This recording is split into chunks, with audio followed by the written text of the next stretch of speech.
Bismillahirrahmanirrahim. Assalamualaikum warahmatullahi wabarakatuh. Alhamdulillahirrabbilalamin. Wassalatu wassalamu ala asrofil anbiya'i wal mursalin wa ala alihi wa sahbihi ajmain amma ba'du. Yang kami hormati Kepala Puskesmas Ngaklik 1 Dr. Hamidah Yuliati MMR. Yang kami hormati Bapak Kepala Desa Bapak Harjuno Wiwoho SE, yang kami hormati Bapak Kepala Dukuh Ngelanjaran Bapak Basroni, dan yang kami cintai dan kami banggakan mahasiswa Poltekkes Kemenkes Yogyakarta, tim advokasi Dukuh Ngelanjaran. Pertama-tama, marilah kita panjatkan puja dan puji syukur kehadirat Tuhan Yang Maha Esa yang telah melimpahkan rahmat serta hidayahnya kepada kita semua sehingga kita dapat berkumpul pada hari ini dalam acara advokasi gizi pembentukan Posbindu PTM tanpa kekurangan satu apapun.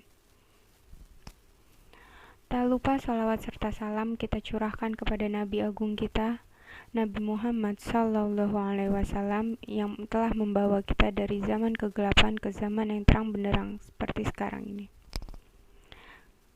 Sebelumnya, perkenalkanlah saya Aulia Faradina sebagai pembawa acara pada hari ini yang akan membacakan susunan acara pada hari ini. Yang pertama adalah pembukaan, yang kedua adalah sambutan ketua acara, yang ketiga adalah acara inti yang akan dipandu oleh moderator, dan yang keempat adalah acara penutup. Baiklah, untuk mempersingkat waktu pada hari ini, marilah kita buka acara ini dengan membaca basmalah bersama-sama. Bismillahirrahmanirrahim.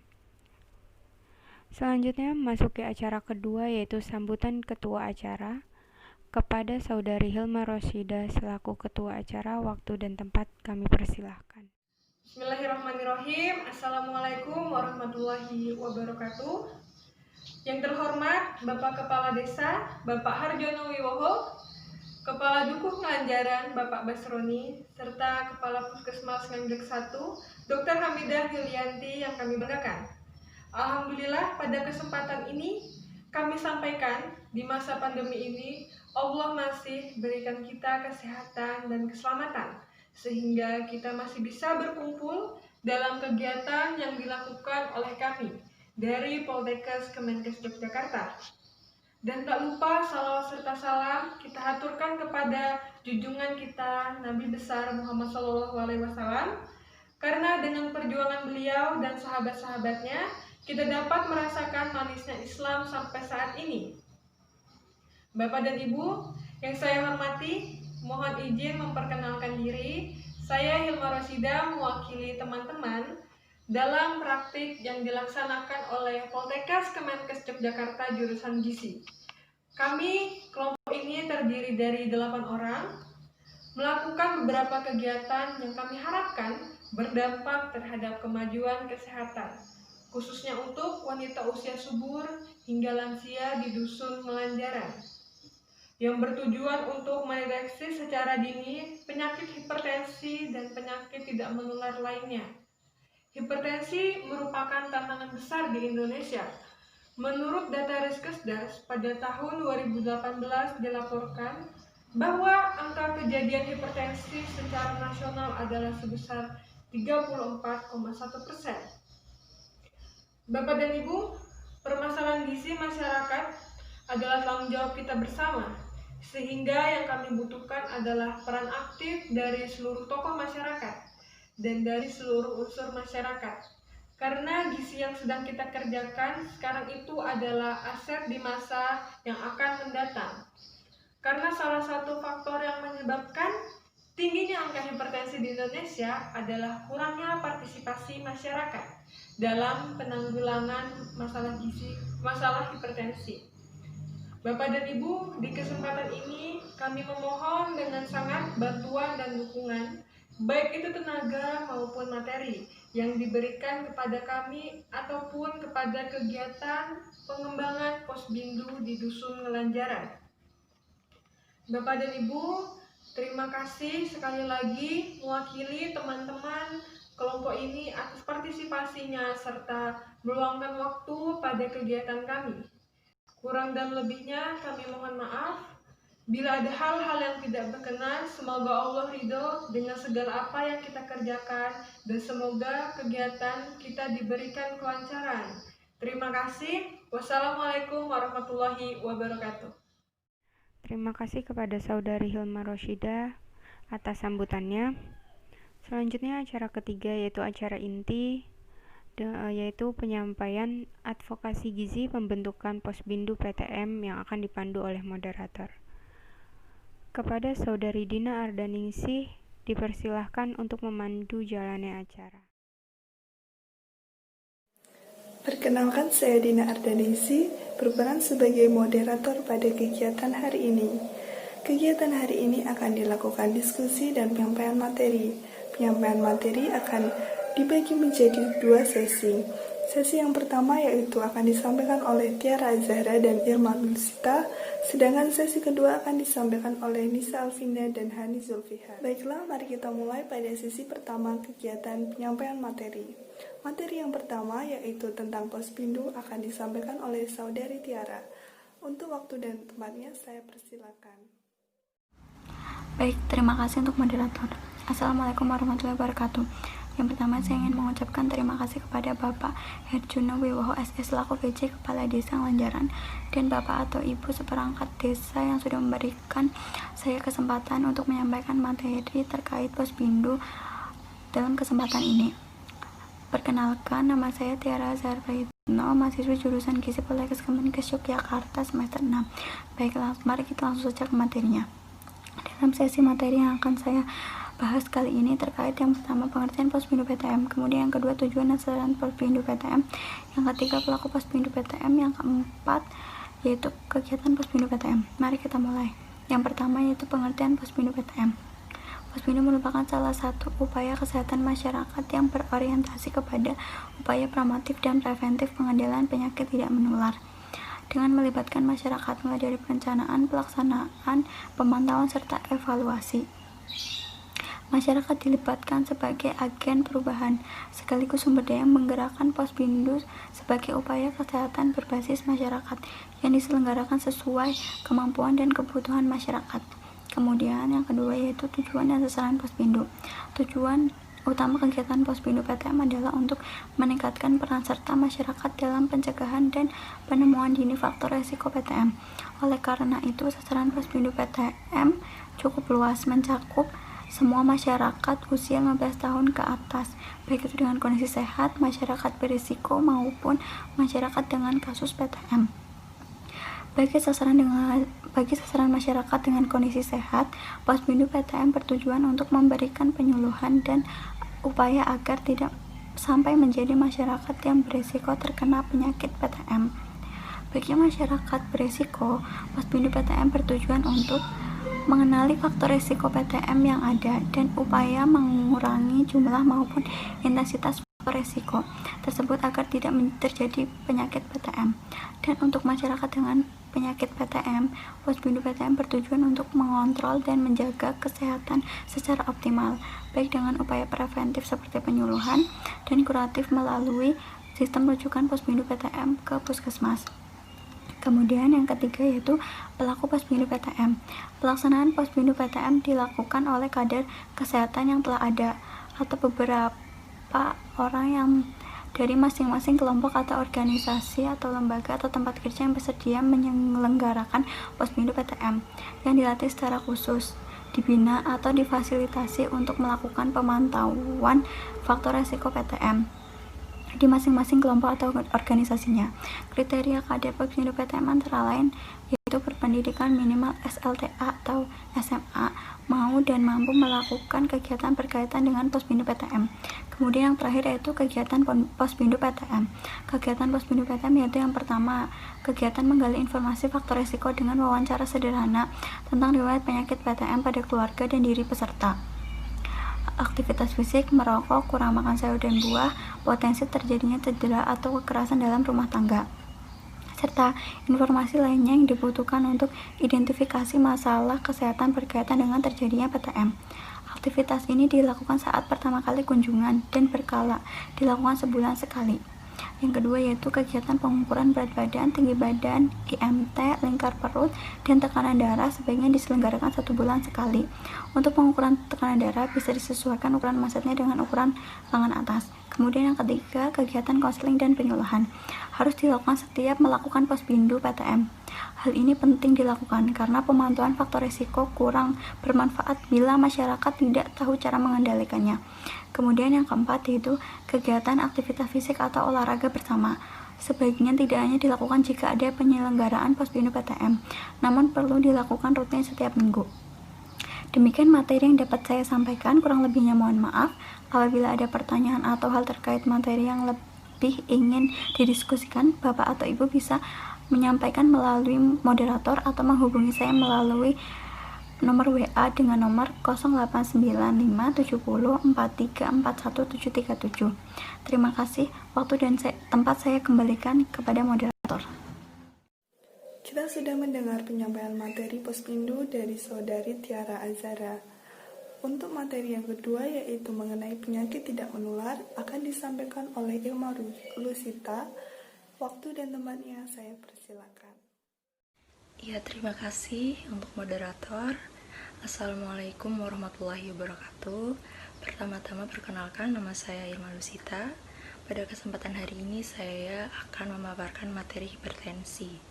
Dalam sesi ini, materi tentang hipertensi yang akan saya bahas itu tentang pengertian, gejala, faktor risiko, lalu ada bahaya, dan pencegahan hipertensi. Saya akan mulai dari pengertian hipertensi. Hipertensi adalah keadaan di mana seseorang mengalami peningkatan tekanan darah di atas normal. Hipertensi juga dapat diklasifikasikan seperti yang tertera pada layar. Kemudian saya akan menjelaskan tentang jenis-jenis hipertensi. Yang pertama yaitu hipertensi primer. Jenis hipertensi primer yaitu tekanan darah tinggi yang tidak diketahui penyebabnya secara spesifik. Hipertensi primer dapat dialami oleh semua usia, tapi paling sering pada usia paruh-baya. Dan yang kedua yaitu hipertensi sekunder. Hipertensi sekunder yaitu jenis hipertensi yang lebih dulu menyerang atau karena penggunaan obat-obatan. Kemudian saya masuk ke dalam gejala hipertensi. Di sini gejala hipertensi sangat banyak, antara lain yang paling gampang terlihat itu sakit kepala, kemudian lemas, kemudian penglihatan jadi kabur dan lain sebagainya. Saya lanjut untuk faktor risiko hipertensi. Untuk faktor hipertensi ini sendiri, seiring bertambahnya usia, seseorang akan mengalami peningkatan risiko untuk mengalami hipertensi. Kemudian, faktor risiko hipertensi ini dapat dibagi menjadi dua, yaitu faktor yang dapat diubah dan faktor yang tidak dapat diubah. Untuk faktor yang tidak dapat diubah antara lain yaitu faktor usia, kemudian faktor riwayat keluarga, itu tidak dapat diubah. Faktor usia di sini maksudnya semakin bertambahnya usia, maka risiko terkena hipertensi semakin tinggi. Kemudian untuk faktor keluarga atau keturunan, di sini yaitu apabila seseorang memiliki saudara atau ayah ibunya mungkin mengalami hipertensi, maka seseorang itu memiliki risiko hipertensi yang lebih tinggi. Faktor yang dapat diubah antara lain ada faktor stres, kemudian merokok, minum minuman beralkohol, dan lain sebagainya. Kemudian untuk bahaya hipertensi sendiri sangat banyak, antara lain ada penyakit jantung, gagal jantung, serangan jantung, kemudian ada stroke, dan beberapa penyakit-penyakit tidak menular lainnya. Kemudian untuk pencegahan hipertensi sendiri itu bisa dimulai dari pola hidup yang sehat seperti tidak merokok lagi, kemudian berolahraga secara rutin, menjaga asupan makan agar tetap seimbang, serta mengurangi konsumsi natrium yang biasa kita konsumsi itu dari garam. Serta ada beberapa langkah pencegahan lainnya. Demikian materi yang dapat saya sampaikan. Apabila ada tutur kata yang salah atau tidak berkenan, saya memohon maaf. Cukup Cukup sekian yang dapat saya sampaikan. Wabillahi taufiq wal hidayah. Wassalamualaikum warahmatullahi wabarakatuh. Ya, saya kembalikan kepada moderator. Sesi pertama pada penyampaian materi sudah terselesaikan. Mari kita mulai pada sesi kedua penyampaian materi. Untuk materi yang pertama, yaitu mengenai penyakit tidak menular obesitas yang akan disampaikan oleh saudari Nisa Alvinda. Waktu dan tempatnya saya persilakan. Assalamualaikum warahmatullahi wabarakatuh. Perkenalkan, saya Nisa Alvinda Fata, mahasiswa jurusan Gizi Poltekkes Kemenkes Yogyakarta. Di sini saya akan menjelaskan materi mengenai penyakit PTM atau penyakit tidak menular terkait obesitas. Jadi latar belakangnya, obesitas diketahui merupakan salah satu faktor resiko munculnya berbagai penyakit degeneratif seperti jantung dan stroke. Penyakit-penyakit tersebut merupakan penyebab kematian terbesar penduduk di dunia, terutama pada kelompok usia lanjut. Selain penyakit tersebut, obesitas pada lansia juga menyebabkan peningkatan resiko terjadinya kerusakan pada tulang dan sendi, sehingga dapat meningkatkan resiko terjadinya jatuh atau kecelakaan. Pengertian obesitas sendiri yaitu suatu keadaan di mana lemak tubuh lebih tinggi, suatu keadaan di mana terjadinya penumpukan lemak tubuh yang berlebihan sehingga berat badan seseorang jauh di atas normal dan dapat membahayakan kesehatan. Menurut WHO tahun 2014, secara umum kegemukan dan obesitas adalah suatu kondisi tidak normal yang ditandai oleh penumpukan lemak tubuh berlebihan, umumnya timbul di jaringan kulit sekitar organ. Penentuan obesitas ini salah satunya dengan menggunakan indeks massa tubuh atau BMI apabila seseorang memiliki BMI lebih dari 25. Faktor-faktor penyebab obesitas sendiri yang pertama yaitu faktor genetik. Apabila seseorang yang bapak ibunya memiliki kelebihan berat badan, maka kemungkinan ia akan menurun kepada anaknya. Kedua yaitu pola makan. Frekuensi makan terlalu sering dalam jumlah banyak juga akan mempengaruhi obesitas seseorang, karena apabila frekuensi makan yang terlalu sering dalam jumlah banyak itu akan mengakibatkan kelebihan kalori di dalam tubuh, di mana kelebihan kalori tersebut akan disimpan dalam lemak sehingga dapat menyebabkan obesitas. Yang ketiga yaitu malas bergerak. Aktivitas fisik dapat membakar kalori di dalam tubuh. Namun sebaliknya, jika orang yang malas bergerak maka akan menyebabkan penumpukan lemak berlebih di dalam tubuh, di mana penumpukan lemak yang berlebih ini dapat menyebabkan kelebihan berat badan sehingga orang menjadi obesitas. Untuk pelaksanaan obesitas sendiri yaitu untuk mencapai berat badan ideal serta mencegah terjadinya komplikasi seperti hipertensi dan penyakit kardiovaskular seperti jantung. Untuk diet yang diberikan yaitu diet gizi seimbang. Untuk diet gizi seimbang ini nanti akan dijelaskan oleh teman saya di slide selanjutnya. Lalu untuk pengaturan diet untuk makanan yang dibatasi yaitu makanan tinggi lemak, makanan tinggi gula, makanan tinggi garam, dan olahraga yang dianjurkan yaitu olahraga yang bersifat aerobik, yaitu olahraga yang menggunakan oksigen dalam pembentukan energinya.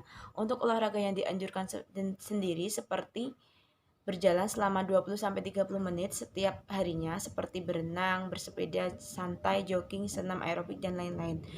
Untuk resiko penderita obesitas sendiri yaitu pertama diabetes mellitus, yang kedua stroke, yang ketiga jantung, dan yang keempat yaitu kerusakan tulang dan sendi. Sekian pemaparan materi dari saya, banyak kurangnya mohon maaf. Wassalamualaikum warahmatullahi wabarakatuh. Terima kasih kepada saudari Nisa Alvinda yang telah menyampaikan materi pertama. Materi selanjutnya yaitu mengenai gizi seimbang yang akan disampaikan oleh saudari Hani Zulfihar. Untuk waktu dan tempatnya saya persilakan. Assalamualaikum warahmatullahi wabarakatuh. Perkenalkan, nama saya Hani Zulfihar. Di sini saya akan menyampaikan materi terkait gizi seimbang. Baik Bapak dan Ibu, langsung saja ke materinya. Gizi seimbang mengandung komponen-komponen yang cukup secara kuantitas, kualitas, mengandung berbagai zat gizi seperti energi, protein, karbohidrat, lemak, vitamin, dan mineral yang diperlukan untuk menjaga kesehatan, melakukan aktivitas, dan fungsi kehidupan sehari-hari. Prinsip utama dalam pengaturan pola makan sehat dengan gizi seimbang yaitu penerapan gizi seimbang dalam piring makan atau biasa disebut dengan piring makanku atau isi piringku. Seperti ini. Masyarakat perlu mengetahui apa itu piring makanku atau isi piringku yang dapat menjadi acuan sajian sekali makan. Piring sajian sebaiknya diisi dengan karbohidrat, protein, lemak, vitamin, dan mineral yang seimbang. Hal ini dikarenakan tidak ada satupun jenis makanan yang mengandung semua jenis zat gizi yang berguna atau yang dibutuhkan untuk tubuh. Maka dari itu, perlu mengkonsumsi pangan yang beragam. Di dalam isi piringku atau piring makanku terdapat 1/3 protein, yaitu seperti lauk pauk seperti tahu, tempe, ikan, ayam maupun telur. Lalu dalam 2/3 piring berisi karbohidrat seperti nasi. Lalu dalam setengah piring lainnya berisi buah-buahan dan sayur-sayuran. Prinsip gizi seimbang mempunyai 4 pilar utama sebagai cara untuk pencegahan penyakit tidak menular, termasuk obesitas. Di antaranya yaitu yang pertama adalah pentingnya pola hidup aktif dan berolahraga minimal 30 menit dalam sehari.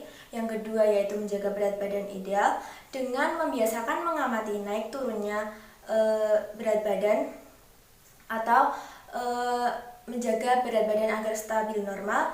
Lalu yang ketiga yaitu mengkonsumsi makanan dengan beraneka ragam sesuai dengan prinsip isi piringku tadi. Lalu yang keempat yaitu menerapkan pola hidup bersih dan sehat. Selanjutnya pencegahan hipertensi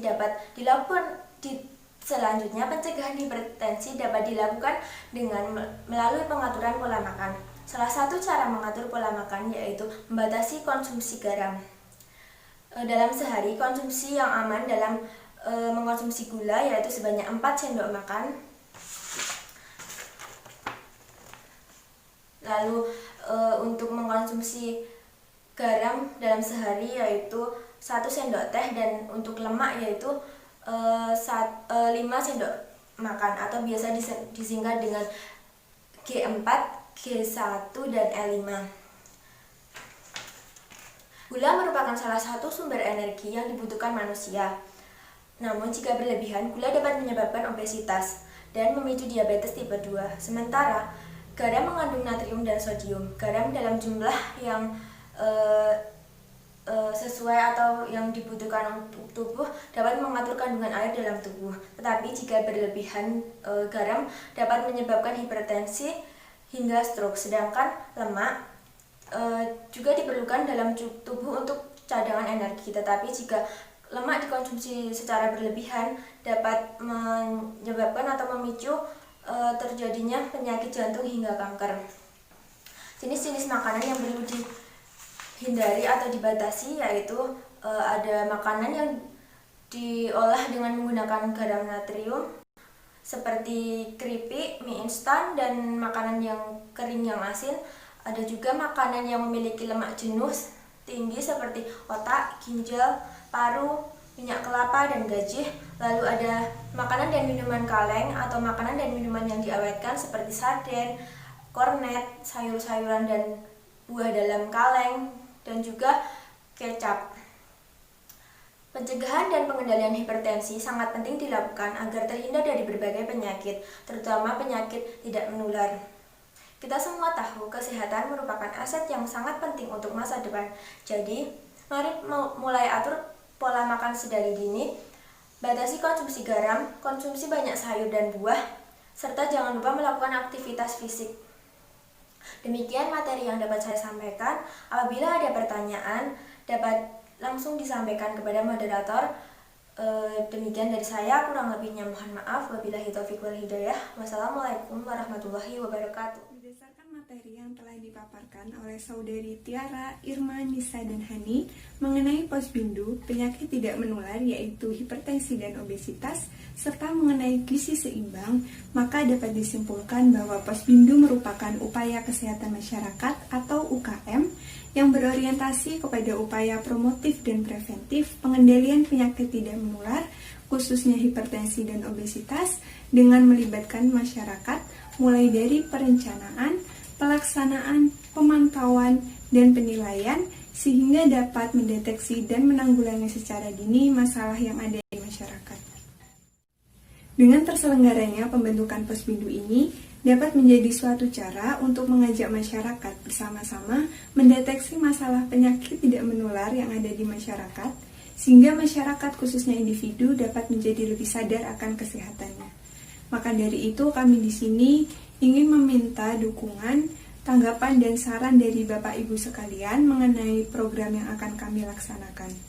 Diharapkan dengan adanya posbindu ini, maka dapat bermanfaat bagi sasaran, yaitu dapat meningkatkan derajat kesehatan serta dapat teratasi dan terpantaunya masalah yang ada di masyarakat, mulai dari wanita usia subur hingga lansia di Dusun Sandono Harjo, Ngaglik, Sleman. Terima kasih. Akhirnya telah sampai pada penghujung penyampaian materi. Terima kasih kepada teman-teman saya yang telah menyampaikan materi di sesi pertama dan sesi kedua. Saya Dina Ardanisi sebagai moderator mohon undur diri. Terima kasih atas perhatiannya. Untuk kegiatan selanjutnya saya serahkan kembali kepada MC. Sampailah pada acara yang terakhir, marilah kita tutup acara pada hari ini dengan membaca hamdalah bersama-sama. Alhamdulillahirrabbilalamin. Demikian acara demi acara telah terlaksana. Semoga acara pada hari ini dapat memberikan banyak manfaat, terkhusus untuk kesekretariatan Desa Ngelanjaran. Diharapkan dapat memberi dukungan perizinan dan menjadi fasilitator berjalannya kegiatan Posbindu PTM. Saya selaku pembawa acara, mohon maaf apabila ada salah kata. Akhir kata, wassalamualaikum warahmatullahi wabarakatuh.